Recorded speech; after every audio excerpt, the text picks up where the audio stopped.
All right, so today we're going to do a little more in-depth understanding of atmospheric perspective.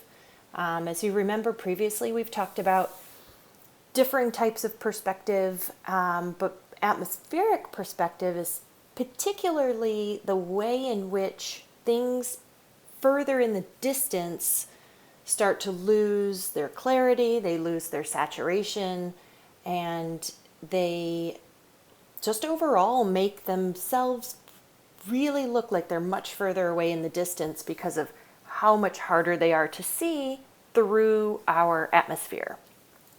So in order to go ahead and kind of mimic that look, which you might have seen when you're driving through the mountains, for example, around here, the Blue Ridge Mountains are a great example of what that looks like. When you look at those out in the distance through your car window, you might notice that they get a little bluer and a little lighter and a little harder to see as they go along. So we are going to mimic that look, choosing one particular color and using tints and shades of that color.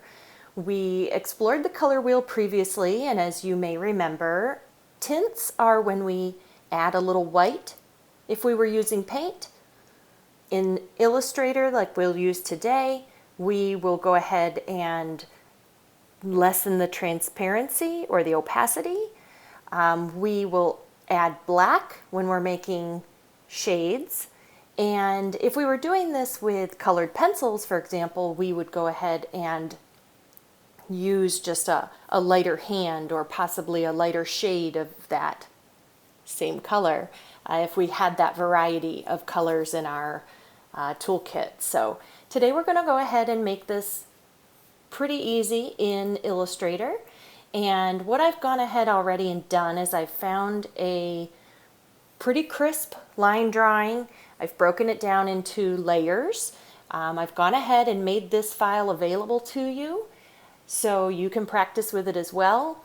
However, if you'd like, you can draw something yourself. You're welcome to go ahead and do this on paper, with pencil, with paint, whatever you feel comfortable doing.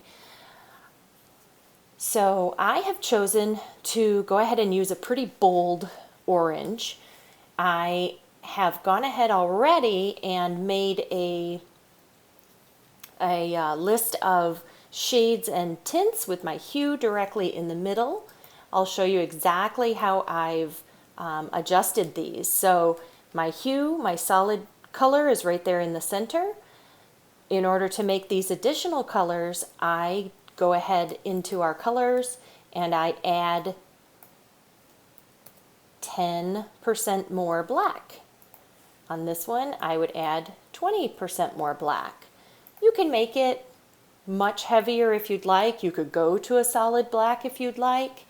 I just prefer to be able to see a little bit more of the color itself. Now, in order to see our tints accurately, I've already gone ahead and put some white rectangles behind the orange ones, because otherwise we'd be seeing our gray behind it of our artboard. So I will go ahead and make these a little less opaque. Sorry about that. And we'll drop this one down to 80%, which is 20% less than where we started. I'll take this one down to 50%.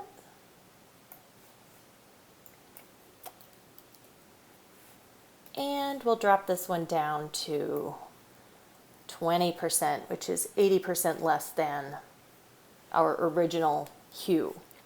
So now to go ahead and start our perspective. So I have 8 layers, as you can see right here. I'm going to choose the 4th layer because in my case I have 8 colors laid out. I will choose the 4th color, which will be my solid hue. I went ahead and used my eyedropper tool to pick exactly that hue. Now we'll go ahead, I'll go up one level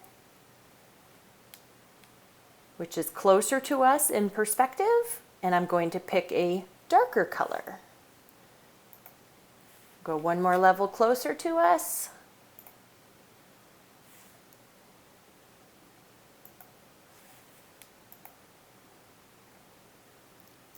I actually realized a mistake I just made. I'm going to correct this real quick. So I chose the fourth one even though my numbers were in a reverse order than I had intended. So we'll fix this real quick. Choose our first color and we'll just go straight up the line. See, even teachers make mistakes. It's okay. This is art. It's supposed to be fun. There is no pressure here. All right, do you see how it's starting to lay itself out?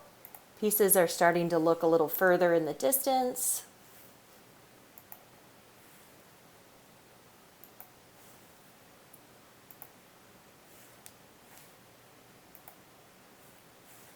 And then we can choose this rectangle in the background.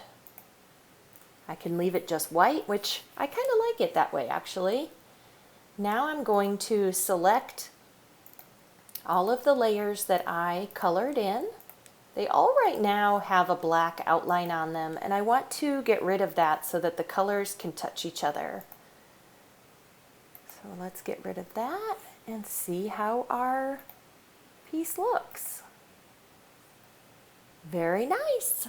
I think it looks very nice. I'm very excited to see how you all decide to use your palette, what kind of pictures you decide to use, and we will all get together with these in class in a couple days. So have a great afternoon, and I will see you later.